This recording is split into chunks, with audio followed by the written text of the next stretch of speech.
What is up, everyone? So today we are actually going to be shining some light on the Black Z, the SRZ, that thing in the corner over there. I love that car. Don't ever doubt it. I love that car so much, but I tend to forget about it a lot. And so if you guys happen to remember, a couple months ago, dyno tuned the car, and we had a lot of issues on the dyno. It was a pain in the ass. One is I ran out of injector super quick.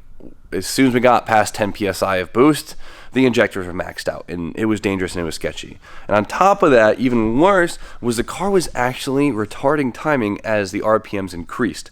It was driving me insane because it was my first time really dyno tuning anything by myself, and I thought it was me. I was terrified, I was confused, and I was frustrated.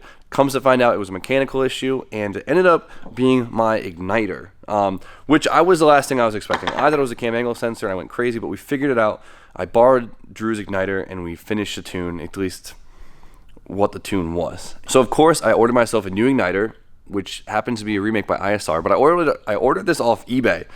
Comes up as an ISR part, which is funny. It just took like 2 months to come in, so be careful where you order from because it's a pain in the ass. And on top of that, I have been trying to find a good deal on side feed injectors for a long time now, and a set of Nismo 740s happened to pop up last week, and I just got them, and I couldn't be happier. I got these things for $120 shipped, which, if you guys know how expensive Nismo injectors are, it's a good ass deal. So I couldn't be more excited. So this is huge. I'm excited so we could throw the new dyno and throw the new injectors in, redo the base map, throw back on a dyno, and see if we can make even more power out of the car, because it kind of disappointed me last time. What I like to do whenever I get new injectors, or more importantly used injectors, I like to get them flow tested and cleaned. This is very, very important because, I mean, a lot of these injectors, especially like these old side feeds, they're old. A lot of fuel has been through them. They've been through a lot of cycles, and you just don't know. And for something that's so important like an injector, you should know, because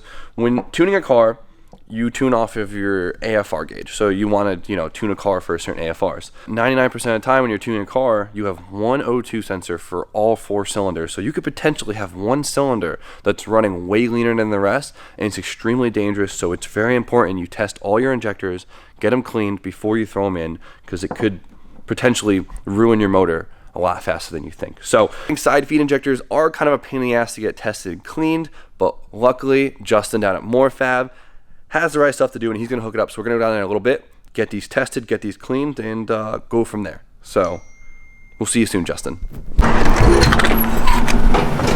Justin. Nada. What are we doing today? Injectors. Side feeds, my fucking favorite. Pain in the ass. Oh my god. Okay, so when you have top feeds, they're really easy. You just stick them right in, stick a top rail, squeeze them down. Easy to go. These, I don't know how you do it. You have to use these little side things with all these O-rings that always leak, and it's just a pain in the ass. Perfect. So this basically just pulses the injector with, I don't know what fluid through it, and it measures how much it actually puts out. It's just mineral spirits. Look at this crazy contraption.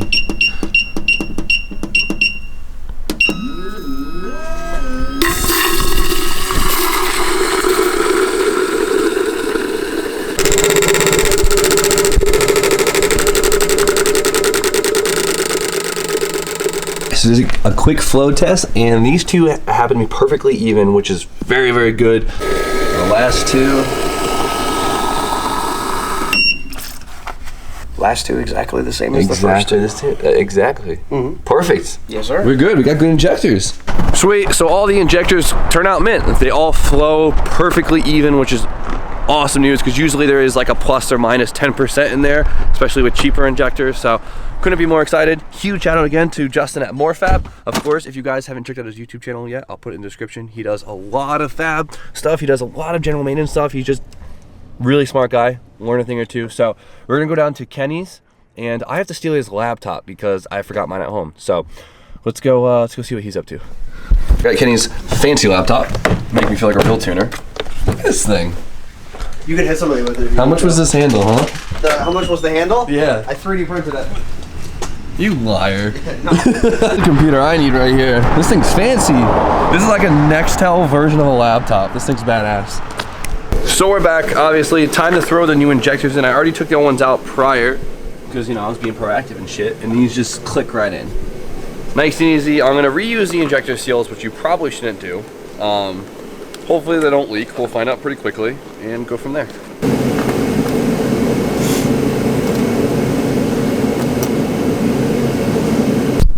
Those actually look awesome. Now I'm not gonna lie, when I was looking for injectors, color was the last thing I was worried about. I mean, Nismo 550s, which I would have loved to have, were yellow. I won't even care. But the fact that these are red look awesome, and I couldn't be more excited. Look, it matches the valve cover. Super Nismo looking. I like it. So I decided to basically just completely start over on this map on the Z. I'll start fresh because I definitely know a lot more about tuning now since I did tune it originally, and I just want to have a clean start. So uploaded a base map straight from Nismotronic.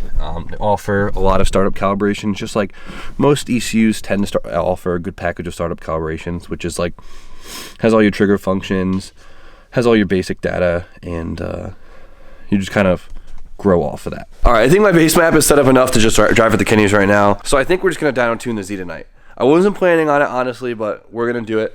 I know we've done a lot of dyno videos lately, but this is good. This needs to happen. We're gonna go through it, and hopefully everything works out the way it really should. I don't know if it's the weather or what, but just on this little base map, the car feels great. Like, it's really responsive.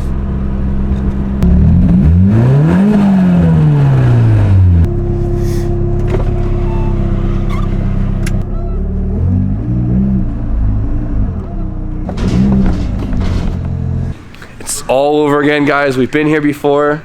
I'm just hoping this time will be more successful. As we said last time, we had a lot of issues with the car, and hopefully this time it goes a lot smoother. So we're gonna be dialing in the map at low boost, so like 7-8 PSI. And once we do that, make sure that's all safe, then we can turn the boost up and go from there. I'm hoping to run like 12 to 14 PSI. We'll see how it goes. That's kind of like the zone for stock SRs. Like anything over that, you're just asking for trouble. So we have to set the base timing.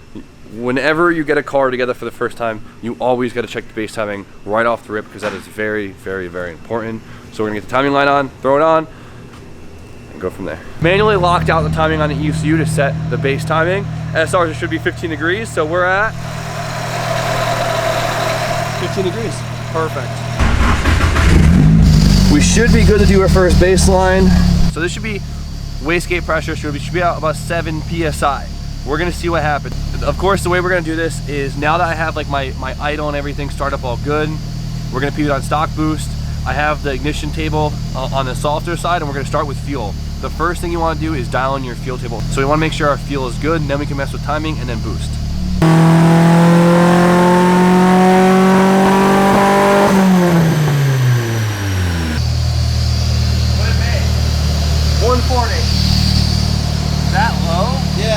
So we hit about 6 PSI, but the way this car is set up, the boost comes in like really, really early. The timing was very, very soft, but it wasn't like not there, you know? But there was a lot of fuel in it. So, and the car broke up at like, what, 5,100 RPMs. And I'm gonna hope this is because of fuel. I'm hoping it was just running so rich, it was causing it to break up. So this is where we're gonna see our peak power around here. So it makes sense that we're at like 141. It's a little bit lower than I was hoping for, but we're gonna see. I took a lot of fuel out of it, and we're gonna see where it goes out. I don't know how the car is gonna behave to the changes, so it's kind of like a guess in the dark, but it'll give me a better idea when I go to change it in the future. So as you guys can see, it picked up power basically everywhere, and then obviously climbed on where it broke up. And that was all because of fueling, which is pretty crazy. As you can see the difference right here, the red was the first pull and the blue was the newest run, and this is our AFRs. And I'm targeting 11.5 under boost. It's kind of like the rule of thumb. So at least for, you know, pump gas. As you can see, I pulled a lot of fuel out of it, where it gradually fell into richer numbers as the boost climbed, which is what you want to see. Want to come in slightly quicker over here because it tends to reach full boost like right here, which is crazy. But I want it to come here and then basically be flat. That's the goal. Now I'm still new to tuning, obviously, so my like visual eye for what a VE should look like is still like not 100% there. So it's a little hard for me to like set up a VE table, which is like your fuel table, like perfect flat, like in 2 pulls. I've seen Derek literally look at a car and then like type in and have a VE table be perfect like first go. So that is crazy. In due time I'll get that, but I'm excited. So I'm gonna do another pull after correcting it for the 3rd time, and we'll see how the fueling looks. So we skipped to the 3rd pull. You guys probably see me do a million pulls on this car, but right here we picked up another 10 horsepower. My AFRs look way better. They're not perfect, but they look way better. So I feel confident enough in the fueling after these changes that it's all there, so I can start messing with timing a little bit. Now, I still feel like the numbers for the car are way lower than they should be for how much timing is actually in it right now. But I mean, what the hell do I know? So we're gonna see. It just, the way the power comes in is super weird, just because the way the car is set up, boost just kicks in so early. I put 3 degrees of timing in it, and if I don't see a good change in power due to those 3 degrees, I'm gonna start to assume something might be wrong. So officially hijacking the dyno.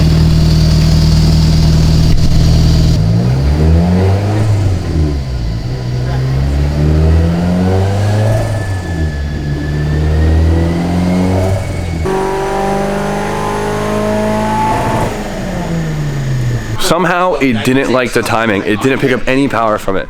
It picked up 4 horsepower. For 3 degrees of timing, 4 horsepower isn't enough to justify putting the timing, because when you add timing to an engine, it increases risk. You increase the risk of knock, and knock is bad. I took it back out, and I'd rather have 4 less horsepower and 3 degrees more of safety. So at this point, the car is behaving the way it did last time I was on the dyno, which I don't know why I would expect it to be any different. It's the same exact setup. But I was just kind of hoping it'd be a little bit better. We're just gonna see. I'm gonna put 10 to 14 PSI in it, whatever the boost controller is set at, because it's manual, and see how much it actually does, because I guess I might not honestly be that far under, but I was just kind of hoping for more, I guess.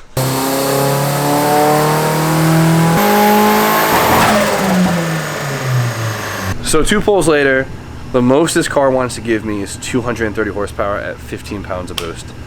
That is crazy. It's not like unrealistically low, it's realistically low, but I was just kind of hoping for more. On it, like, at this point, like, how do I say this? Like, at this point, I don't think anyone would get any more power out of it. They'd make it a little bit safer, but I don't think it's a lack of me knowing how to tune. No, and the thing is, you have 3 variables, and 2 of them you kind of have fixed. So really, the only thing you can adjust is your timing, and it doesn't want any more. It's 230 horsepower is it. That's all the car wants to give. I don't know what it is, to tell you the truth. Oh, she might be slow for now, but at least she looks good. At this point, I'm a little surprised at how little power it makes. I was expecting more, but I would really, really love to have Jamie Marsh tune the car now and see how much he can make. I think that'd be pretty cool. That's gonna really be the deciding factor here on whether it's a turd or not. Stop, don't say it like that. But I mean, we still have room to make power in this thing, just with an upgraded turbo. A part of me would love if Jamie made the same power as me, because that means I didn't do like that half-ass of a job.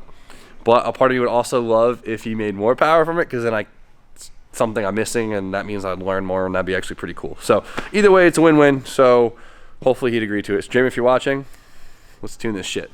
But all right, well, at least now she's drivable. She's safe to drive, makes cool noises, and yes, I mean, 240 horsepower isn't the slowest thing in the world. So I mean, it makes. Yeah, I don't know. So, Kenny, thank you once again for letting me abuse your Anytime. dyno. My pleasure. Oh, boy. I love doing this.